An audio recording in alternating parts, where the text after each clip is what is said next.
Yeah. Hi, episode 10. Episode 10. Now's the time to get into those Epstein files. We're here. We've gotten to the meat. We're not talking The about the Epstein Epstein files. files. We're What? not talking about the Epstein files. That is the furthest thing from my mind. And I feel like we should start with so many other things other than that. But that's Great. the I feel like every time we come on here, there's like some sort of headline or current affair. And this week I was ignoring all of the headlines because Wimbledon. I was, Biggest headline of yes, Wimbledon. yes, that was a good one. Although can I be honest? And I know you're taking tennis lessons, and we've talked about this briefly. I don't understand tennis. I don't, I don't understand who came up with the scoring system, the points, like why. And it feels like we're pretty committed at this point. It's too late to change.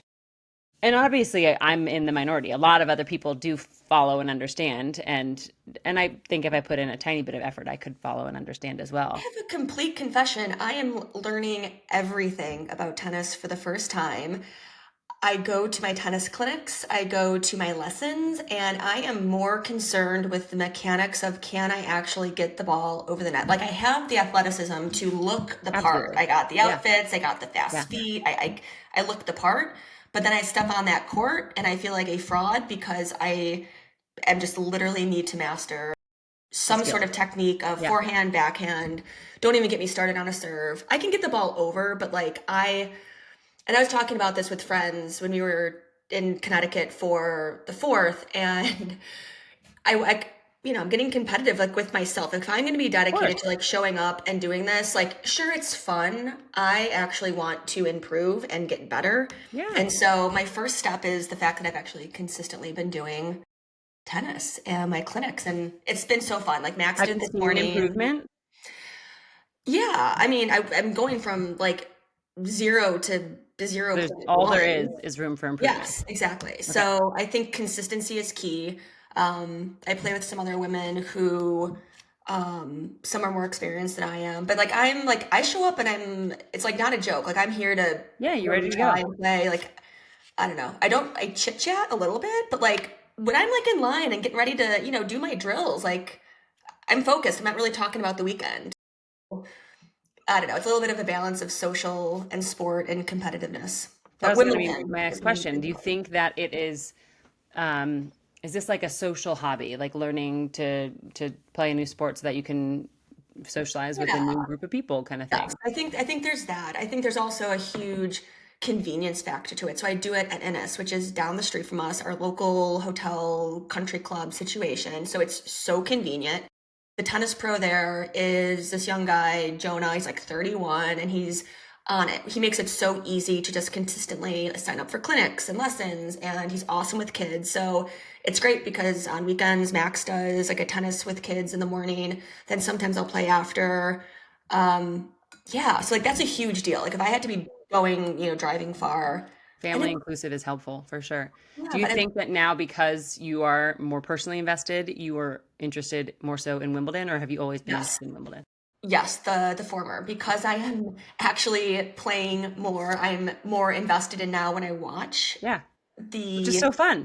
I'm actually like learning. I'm trying to remember, like, there's so many different rules and techniques, but I've always loved Wimbledon and they've been doing like an incredible job. Like, I love their social. They've been doing an incredible job of social coverage. They have this one series called like Overheard at Wimbledon, which Yeah, if yeah, anyone yeah. has seen that, go and check it out.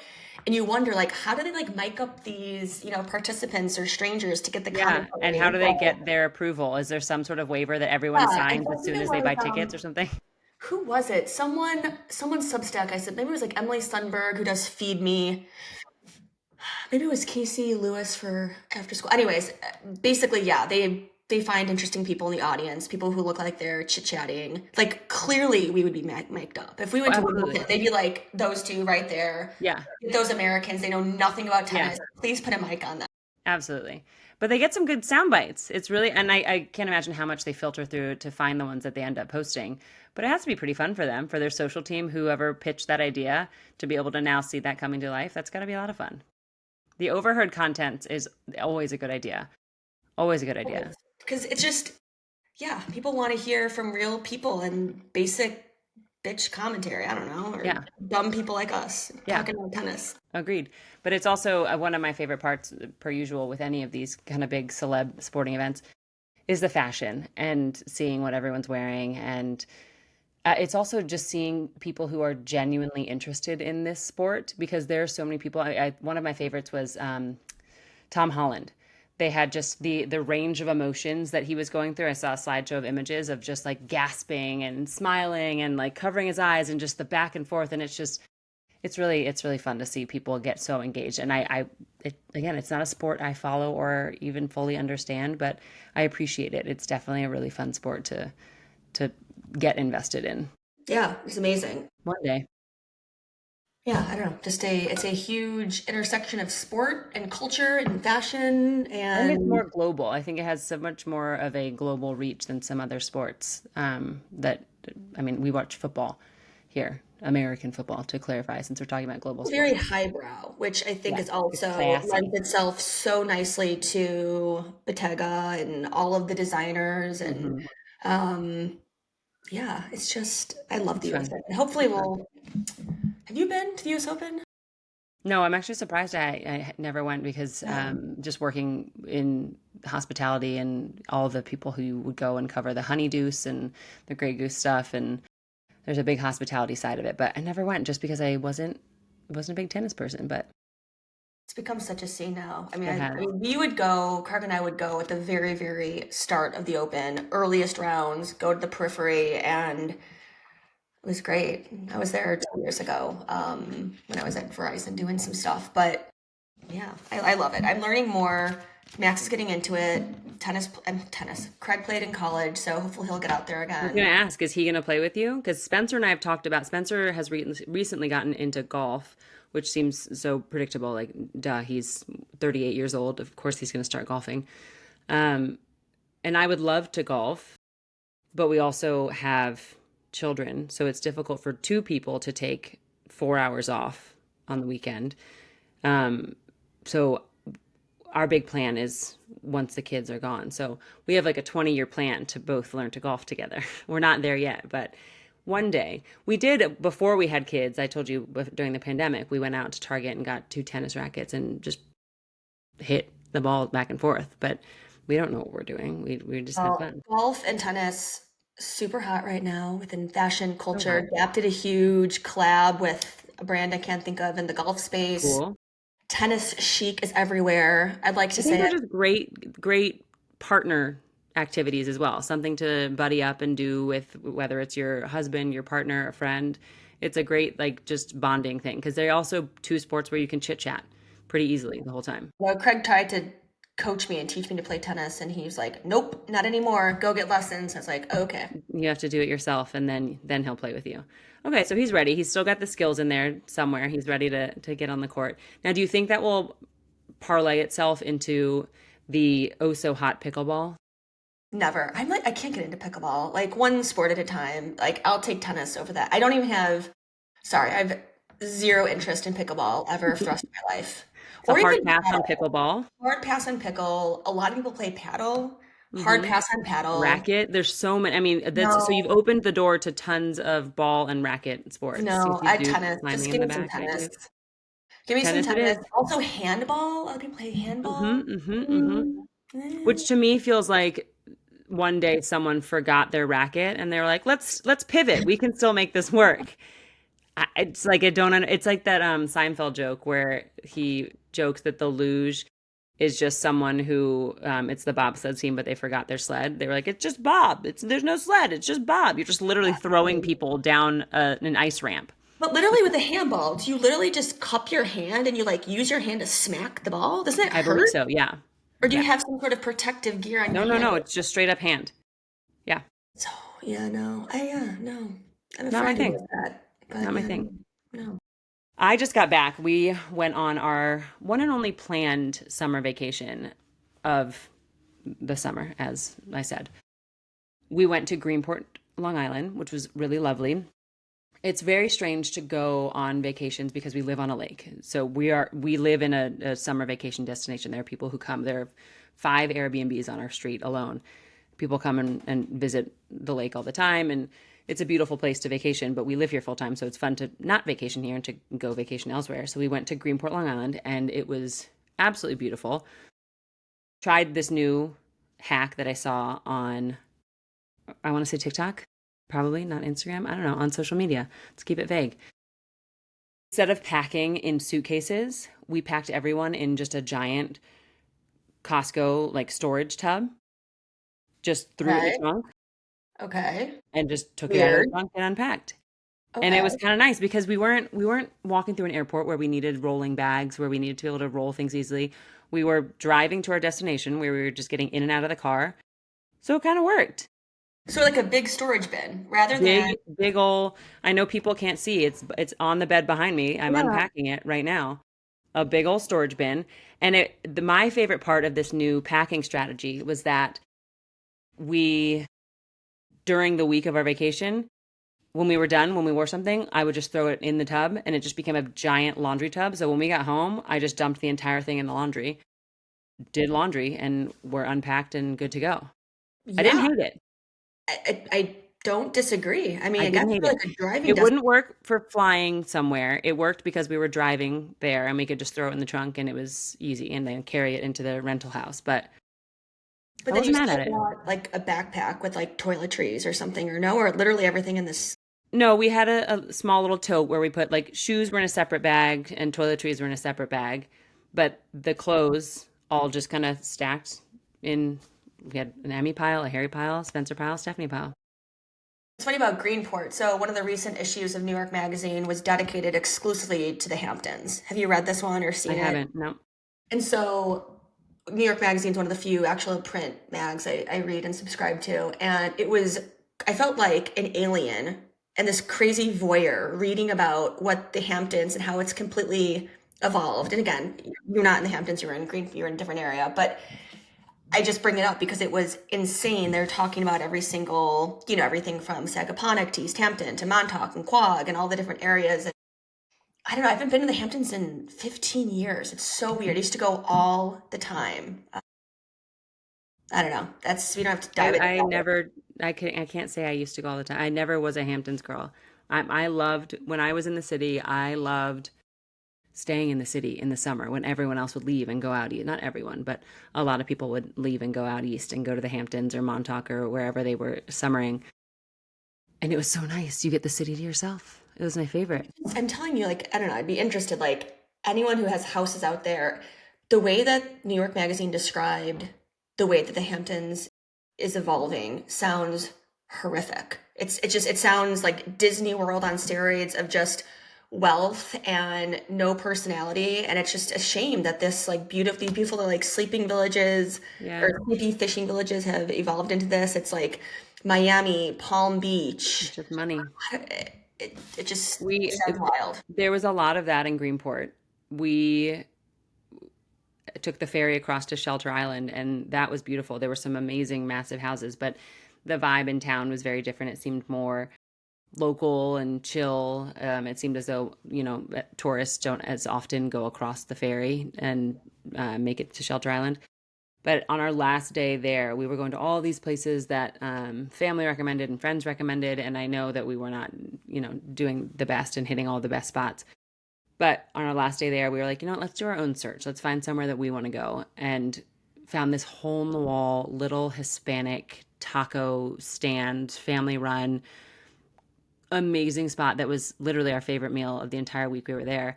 I can't even remember the name. I have to look it up. It was so delicious. And one of those places where we were there with the kids. We were the only ones in there, and then all of a sudden, all of these local people got off work and they were coming in, and we were like, "Oh, okay, this is a good spot." They were all walking and speaking Spanish, and we were like, "Oh, okay." So we were the only ones who ordered in English. We're the outsiders here, and they're probably like, "How did you guys even find us?" It was amazing. It was really good, and I was like, "Okay, so those spots exist, even when there's all the tourist stuff and all of the really expensive." I mean, the first night, we were with my parents, and they offered to watch the kids and take them to dinner one night so my husband and I could have a date night. And we were like, sure. So we just went into town with no plan and kind of walked around and looked for spots and walked up to this one spot that was right on the water, looked super cute. Lobster Cobb salad was $46. And I was like, you know what? No, that sounds delicious, but like That's not something I can justify right now. I'm paying it's whatever market price is for lobster and then an extra $20 for the view because I'm on the water. Like I'm such a jaded hospitality person now that I'm like, no, I can't. I can't. You got to earn my money. So it's an interesting time to kind of be in the hospitality industry and going to those places and have a weird perspective, but also someone who like wants to do research and find the hidden gems. It was fun. We liked the little spot. I'll figure it out what it was and post about it because it deserves more love. It was really really good. My husband got a whole fried fish with rice and beans and veggies. It was just this massive thing for $14. We were like, how are you guys even making money off of us? Please take more money from us. It was great. I loved it. Sounds delish. I'm traveling next week. Where are you going? Uh, Greenport? I'm going to Greenport. I'm going to be in Berlin next week. Very similar vibes to Greenport, I've heard. Very Very similar. similar. I've Yeah. heard. I've heard. Berlin, Berlin. I have not been to Germany, and I'm going out there to explore a job opportunity, which is So cool. interesting. Never really I've been interested in kind of keeping my options open, but I'm excited. So Yeah. I'll report back on, some of the touch points, but That's amazing. it's just, it's interesting to kind of just consider life in a different area, and we could do it. I mean, we are very Not a open different to area, a different country. our country. You know, It's not like you're moving back to Brooklyn. This would be Germany. I know. We are open to it for a variety of reasons. I think one of the first things I think about is number one, I'm genuinely excited about this brand, this company, this role. So that's very, very cool. Yeah. But that aside, I think about just what an amazing cultural experience it would be for Max and to raise, a kid there for the next, few years and give him that So type of cool. experience of other cultures, having exposure to the world and different people and life And the perfect outside of the age. US. So I love it. I'm just gonna throw him into an international school, enroll him in a, soccer academy and go from there. But I love it. yeah, I know. I So know we've been cool. talking a lot about career stuff and different transitions at different stages of life. And I think if you're on board with your partner or husband or whomever, yeah, we're open. We're excited. We're Yeah. open. We'll see what happens. But that's kind of the biggest thing that I've been, kind of prepping for and has been on my radar is a big trip to Berlin Are you for, going by yourself or is I Max going? am. So Okay. I fly Tuesday night overnight. I'll have a day on Wednesday to kind of acclimate, walk around. And then all day on Thursday will be like a panel of interviews and meeting with some really great people. And then home on Friday. So really in, out, done. So I know, So exciting. yeah, it's exciting. It's exciting, it's fun, it's different, and most importantly, we're open to a different opportunity. Which is the biggest thing, being open to, and I think that's one of the biggest hurdles when you're looking for the right role. Because we've talked about this before, you could get a job tomorrow. You could get any role, but when you're looking for the right role, being open to actually finding the right role is so important, and you clearly are. To be even being open to considering moving your entire family to another country who speaks a language you don't speak. Obviously, you'd be speaking English, but I mean, that's huge. It's so All I think exciting. about is like the episodes of House Hunters International. Do you ever watch those Yes. on HGTV? And I'd watch these shows and be like, oh, it's amazing. Could you imagine living here? You know, I think there's two pieces. It sounds very sexy. It sounds very exciting. And so I think the real kind of conversation is going to come after these conversations next week, and if I even get an offer and if this actually kind of happens is what that really looks like. Yeah. But again, Craig's like, let's move tomorrow. I mean, he can work there. He's like, let's move tomorrow, let's do this. So we'll see. We're excited, but it's just an opportunity. But very excited. And Steph and I were talking, and like, oh, I'm talking to like the listener right now. I was like, should I even say anything? And I was like, I don't know. You're like, I don't know. They might look at your social like that. Yeah, I saw a video of someone who recently posted that she was so excited she got a job offer, and as part of the offer they had to do a background check, and the HR called her back and said, actually, we need to rescind our offer. We looked into your background check and saw some really disturbing things. And she quoted that, really disturbing things. And she was in shock. She said that she never even had as much of a parking ticket. So she asked, she said, can you send me whatever you found? I don't know what you're talking about. So they sent it over to her. And it was about 7 of her own tweets from her Twitter account. And I feel comfortable calling it Twitter because I believe it was before the platform had changed hands, so it was still Twitter at the time. Things that said something along the lines of, I think I'm gay for Rebecca Minkoff, and I'm a little slut for brunch drinks with my friends, that they said were homophobic, they were sexualizing things that were just to them Mhm, red mhm, flags that she mhm. wasn't a good fit for the role. To me, it seems a little Yeah, extreme, and I think she yeah. dodged a I bullet with that mean, company. I don't, I think, yeah. I mean, the slut thing. Yeah, I don't know. Like that seems a little bit aggressive. I don't know. Like I feel like the gay comment. I'm really in no position either way to say, to say if that's offensive or not. Like I wouldn't interpret it that way, but I'm also not gay. Yeah, I wouldn't I necessarily either. think you have to be just so careful and sensitive about everything. But that's But I don't think you do. That's why I feel, I'm like, in my head, I'm like, you don't want to work for that company anyways. You're going to be walking around the office being like, oh my gosh, I hope it's okay that I have a rainbow sweater on today. They don't think that I'm homophobic because I'm wearing rainbows, like, or whatever it is. However, they're going to try, if they are looking at those, taking bits and pieces out of the things that you've said in the past. And yes, there are things that people have said in the past that come to light that are absolutely worth red flagging. But to me, those examples that I saw from her thing weren't. And they seem like maybe she wasn't the right fit for that company, or that company wasn't the right fit for her, if that's how it panned out. But yes, there is a line where you have to be sensitive about what you're putting out online and what you're putting out. Even, I mean, everything is captured nowadays. You could say something to someone in conversation and they repeat it, and it yeah. just spirals. What was it? There was a really good article in the New Yorker, I think this past week, that was all about how there's also this really broad shift in social sharing now, and it might be generational too. So let's say millennials and older, but even Gen Z in terms of there's a just this complete just fatigue in terms of sharing your life on social anymore. I know it's like the opposite of creators and everything. But, like gone are the days of just posting, and like I'm guilty of this. Like I share stuff too, but I like to. It's fun. I share pictures of Max, whatever.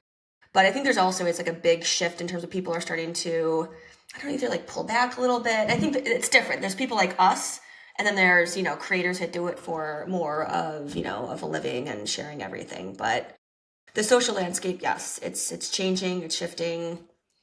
Um, but I'm still bullish on pods and audio. And season 2 of the Retrievals is back. So if anyone's, Yes. but it's not the Retrievals. I think now it's based on I think Husbands or the series is still called The Retrievals, but it's a new storyline. So you were correct. refreshing my memory before we started recording because I forgot this whole story, which is crazy. So please refresh us.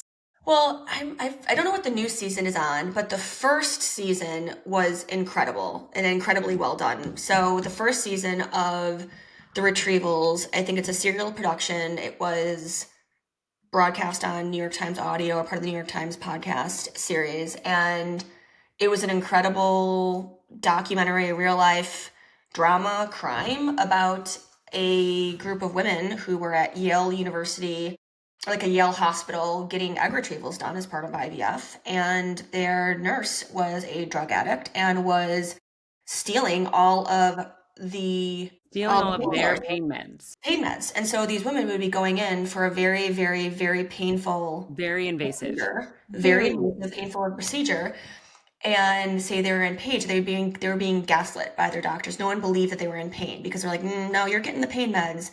And they're like, no, I'm telling you, we can feel this. And turns out the nurse was taking their pain meds away. And um, Insane. it just dives into so many topics So of much. just advocating for your health. Especially women, Doctors, and especially Black women.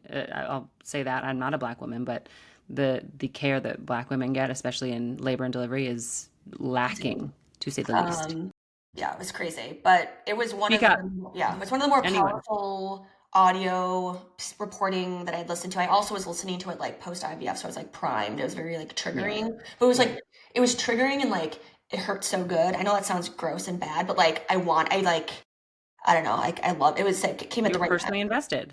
Yes. Yeah, absolutely. But I cannot wait to listen to the next one. I think I just clicked it because you sent me the Yeah, link before this. I think it's about a C-section specific story. I don't know the full tale, that's but just episode one though. I think there's gonna be more episodes. I No, actually don't know. I don't We'll look into that. We will listen and get back to you next week on that. know. Okay. Um, one thing that I wanted to touch on, I feel like I have um, been very proud of myself. I mentioned that I was reading my boundaries book. Mm-hmm. Still reading my boundaries book. Great. It's a slow and steady read. It is a great book. It's just me actually making time to read it. The book itself I could read if I had the time in 2 days, but I set a boundary live and in action this week on the vacation that we were on. And I was really proud of myself because it's always challenging when you're with grandparents and they want to get involved and say stuff and parent your kids, and or they see you saying something and then they try to kind of support but in a way that's mixed up and doesn't quite come across the way that you as the parent needed the support. So there was an instance where my daughter was getting it from the table, hadn't eaten much of her breakfast, and I'm not too big on forcing my kids to eat. I'm not someone who's like, you need to eat 4 more nuggets before you can leave the table. That's just not something that works for me. That was very much the thing in my family. You have to finish your veggie lasagna before you can have your cookie. And maybe that's probably exactly why I don't like doing it, because that's how I grew up. So instead, I very much try to focus on my husband and I. You need to get more nutrition in your belly so you have energy, because we're going to be doing a lot today. Whatever that looks like. If your belly's full, your belly's full. That's fine. Just let us know. So she was getting it from the table. She hadn't eaten anything. And I was like, we're going to be playing on the beach all day today. You need to get more nutrition in your belly. And in trying to help, a family member who was there said, I'm going to eat a bite of this egg and you need to eat a bite of this egg too. And I turned immediately and I was very proud of myself. I said, I appreciate your help, but I've got this. And then turned back to my daughter and said, you do not need to eat a bite of egg. You do not need to eat anything you don't want. You need to have nutrition in your belly so you have energy to play on the beach all day. If you think you have that right now, then great, you're good to go. Let's clear your plate. If you want more, then please go to your plate and get more. And I was very proud of myself because there was literally a chapter in the book about that specific example of like when someone tries to parent your kids or when someone steps in and said something, Mm-hmm. how to handle it, what you should say if it continues happening, what you should say if they ignore you entirely. And it was great. The person What did stopped Emmy, immediately, Emmy respected say? that, What did Emmy backed say? Was off. she like, yeah, I'm good. I have nutrition in my belly. I'm good to go? No, she went back to her plate and ate something else and then cleared her plate. Right? Great. Good to go. But I was very proud of myself because Yeah. boundaries are so uncomfortable. And that doesn't even sound like a boundary, but saying, I appreciate your help, but I've got this is a very subtle boundary of I'm doing the parenting. And if it happened again, I would have said something more firm like, I know you're trying to help, but I am the parent here. I'll let you know if I need your input. But it didn't happen again. So it was great. I was proud of myself. I was proud of the person on the other side. It Yeah. went I have well. so many feels like, yeah, I have so many. Yes, I applaud you. And I'm trying to imagine the thing that's so unfortunate about boundaries is it's not about the other person, it's about you.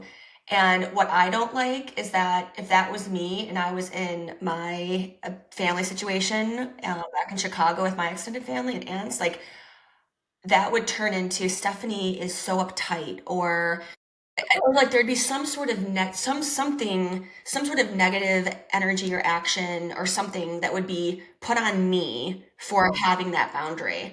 And then I would just be like, yeah, I mean, and then I would It's just exhausting. complain You and become the bad guy.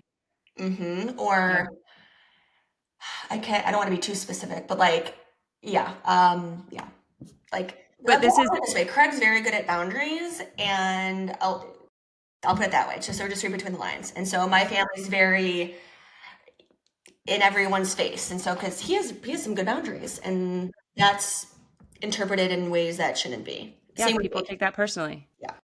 which is a sign that their boundaries there are for a reason because they need to be to keep Yes. you and your family safe and protected, Yes. which is tough. And and I think it's worth noting that this is, especially with this family member, this has been years of boundary practice and in the making. And honestly, we knew it was coming too. My husband and I on the drive there, we're practicing. All right, how are you going to say it? What's your verbiage going to be? And after the fact, I texted my husband because he was out golfing because he's now a golfer, of course. I texted him. I was like, I just had my first boundary thing. I said this, and he was like, "Great job!" Like we were all very proud because it's not something that comes naturally right away. It Mhm, takes practice. It mhm, takes being in mhm, those situations and getting through the uncomfortable parts and mhm. dealing with because it's more difficult for me to parent my kid if someone is over my shoulder being like, you need to do this, you need to do this. It's harder for me to be like, no, just stop this chattering, please. I need to focus on my kid. That's my priority right now. And it worked after years and years of practice. And I was very, very proud of myself. Great. Excellent. Another thing that we've talked about that popped up on this trip was inevitable comments about my body, my pregnant body. I was in a bikini the whole time. It's not like I was hiding my body. It's not like I was flaunting my body. My body was there. It existed. And a friend of the family came over and said, "Congratulations. Oh my gosh, you're so tiny." And I said, "That's just how my body grows babies." Because Mhm, I'm trying to focus more on this body neutrality, mhm, mhm, not like, yeah, aren't I so lucky? Or yeah, isn't it the worst? Like it's not a mhm. positive or a negative thing. That's just how my body grows babies. It is what it is. So it's just And it's such a like what's the word I'm looking for? It's something that's just been baked into society and this like yes, cultural idea that all women want to be skinny, all women want to be small, they want to be told they're small, they want to be even like and it's insane that even as you are growing a baby in life, like you're expected to be small. You're expected to want to be small. like again, this is me. If someone, I don't know, I would not like that because when I hear that, it's like, oh, am I not healthy enough to be growing this baby, or am I? Not, I don't know. Like we all have But our problems. We all that's have the our things. point though. The person who's Never saying that to know. you doesn't know if that's going to be your response. So they shouldn't be saying it at all. Good thing, everyone. If you're Just seeing a don't talk pregnant about woman, people's don't bodies. say congratulations and Yeah. talk about something else. Yeah, I move just, on. It's so interesting to me. And there was another moment where my son was laying on the beach with an older generation family member who, and I was like, "Oh my gosh, this is so cute. Let me take a picture." And they immediately reached to grab a book and cover their stomach. 75 years old and still insecure about how their stomach looks in photos. And I saw something posted somewhere, I forget who was it. It was a model who was very outspoken about this. She said something similar. She said, my grandmother is 93, and the other day I noticed that she covered her arms in pictures. And she said, if I'm still thinking about how my body looks in photos when I'm 93 years old, please just put me to bed, put me out of my misery. At what, like, and she said this, at what age do we stop thinking about how our bodies look and how I other think people perceive never. our bodies? I And think, it apparently never. And it's, for me, it's as soon as possible. Because yeah. what a waste of time and space and energy to think about, to be spending time with your family on the beach. And part of your brain is thinking about, how do I look in my bikini?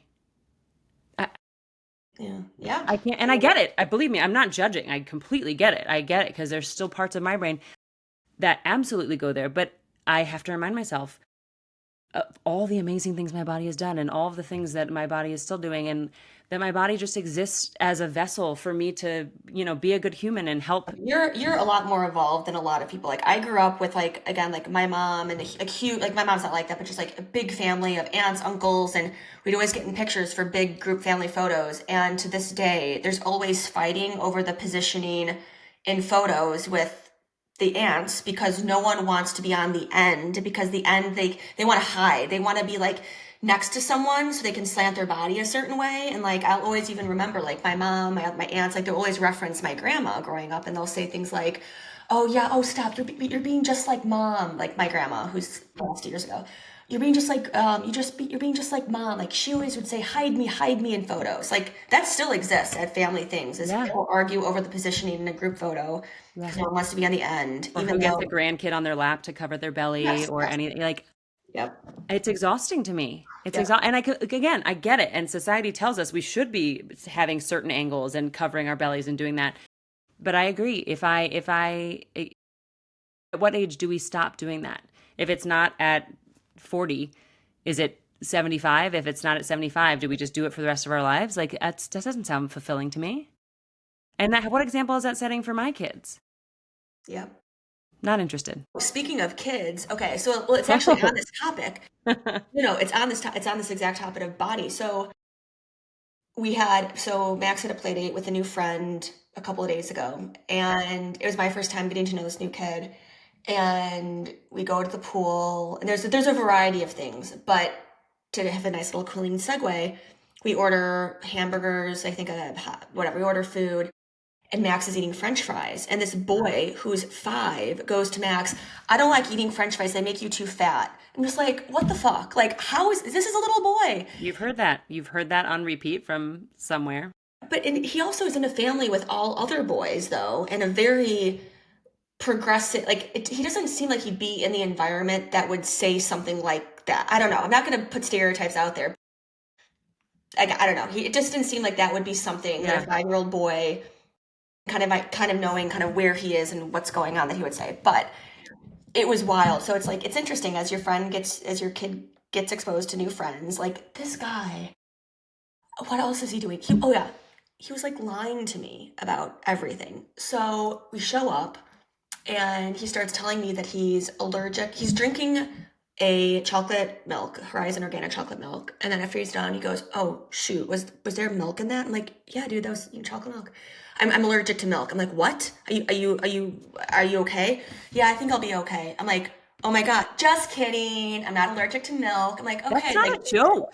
I'm like, so I'm like, that's not funny to joke about. I know we're just getting to know each other, but like allergies are a pretty serious thing. Let's always, and I'm thinking back in my mind, well, shoot, like I wasn't very specific when I was picking this kid up about asking the parents about like, oh, what do you ask think that of in the boy? yourself. Do I need to ask about Yeah, allergies? because Yeah. clearly, like I would hope if he had anything serious, the parent would come up and tell me, but Totally. like, okay, lesson learned, always like clear that. So like, fine. And then like a half hour later, I brought hard-boiled eggs because I'm weird, and I'm eating hard-boiled eggs at the pool, and Max hates the smell of them. And so this kid goes, oh, I can't be around eggs. I break out in hives. I have really serious reaction to eggs. I'm like, okay, dude, are you serious again, or are you Yeah, you're joking? the boy And who's got he's an like allergy. I don't know if I dead should believe you. serious about this. He's like, no, I cannot be around eggs. Please close the wrapper. Like, I'm very sensitive. I'm like, okay. So kid goes back into the pool. I text the parent. I'm like, hey, he's saying he's allergic to these things. Like, what's going on? And the parent's like, the reaction that this parent had made me even like very questioned and concerned about what's going on. The parent made it sound like this is an ongoing problem where this kid just lies all the time. He's like, put him on the phone right away. What's going on? If he makes any more lies, bring him home right away. I'm like, no, it's okay. We're all good. We're all good. And now you're stuck in the middle of this I was like, strange okay, parenting what's going on? situation. More weirdness. Okay, I have cherries. I have snacks at the pool. He's eating the cherries, and all I notice is that the stems. There's only stems. I go, where No are the pit. seeds? He eats the whole seed, eats the whole cherry. I'm like, Goodness. is that gonna get stuck in your intestines? Do you poop that out? Like, That's not gonna do feel you even good. eat a seed? I don't know if that's even okay. So he eats the seeds, but then he's also like the gross kid. Sorry. He's also like the gross kid that like will have Max eat a peanut, and then he'll have Max spit the peanut in his mouth, and then he'll spit the peanut on the ground in dirt, and then eat the saliva dirt covered peanut because he loves the reaction he gets from Max. I'm like, what the fuck is going Is he on? the youngest Okay. kid in the family? Yeah, but like, what? Okay. And then the kicker out of all of this was we're driving home to our house. Pool's closing because there's lightning. We're driving home to the house. And we're driving down the street past neighbors, and there's a big, whatever. And the kids roll down the windows, getting their screams out before they get in. And this kid starts yelling out the window to the neighbors. Help me, she's kidnapped me. She's kidnapped me. This lady has me. Take me back to my parents. Ah! Oh my word. I'm like, this is not okay behavior. No. I pulled a car and I'm like, you can't be yelling that. That's not funny to joke around. The kids are I would going not be crazy comfortable having any laughing. more play dates with this. And so then the grandma picks him up. Whatever, the grandma picks him up, and I mentioned to her, I'm like, hey, we had a couple of funny things today. I was kind of trying to make a light of it. Yeah. She kind of just like, it's like, oh, she kind of like, I don't know, brushed it off a little bit. I didn't want to get into it because the kids were there. But when I see the parents, I'm going to say something to the parents, like, hey, just so you That's know, so uncomfortable. there was some kind of weird dynamics with the allergies and the lying, and it's the screaming that you're kidnapped was the one where I was like, something's wrong with the kid. I can take the grossness, the pit's fine, but Wow. kids are so freaking weird. Is Max super close with this kid, or can we like not do play dates anymore? Here's the thing. Besides these weird things, they play so well together. Ugh, I you know. gotta figure it And out. he's like, I have to figure it out. Um, and honestly, these are just kind of funny, weird stories just to share. But Yeah, yeah, it yeah. will be a kid that will be in our life as we are here. He's going to school with Max next year. And he's like, they play well. They're like good kids, and the family seems the good family, and they go to camp Yeah. together. It was just, you don't know kids until you're really spending time with them, and they're just weird. And then I'm You like, also have like a barometer for your own kid, and then you don't know what the barometer for another kid is, where you're like, maybe that's completely normal and they're okay. I don't know. Like, we're learning stuff now where our kids are getting old enough that there's like fights and pushing and shoving, and we want them to be able to play together. It's not like we separate them anytime someone puts hands on each other, but we're also trying to figure out where that line is. Like, obviously we don't want them like getting into a full fist fight, but where yeah, do we draw the line? What's like normal sibling rivalry, and what is, oh, that's actually really aggressive behavior and we should stop that and look into that. And with your own kids, it's one thing, but figuring that out with other people's kids is very, very difficult. kids are just, and then like, it was his first time at our house, and he's like, my house is so much bigger than yours, and like comparing Whoa. houses. And first of all, not that it's a competition, but it's not, but not that that matters. But like, it was just, again, it's not about who has the biggest house or biggest anything. Yeah, it's the old school my We're dad can beat up your dad, where you're kind like, all of, right, cool. or I don't know, just I don't, yeah, kids, I hate comparisons because Max is already very sensitive to competition. And if he loses, he hates losing. And I think it's because when he was younger, I made the mistake of telling him that if you're not first, you're last. So that's my fault. Wow, Talladega Nights.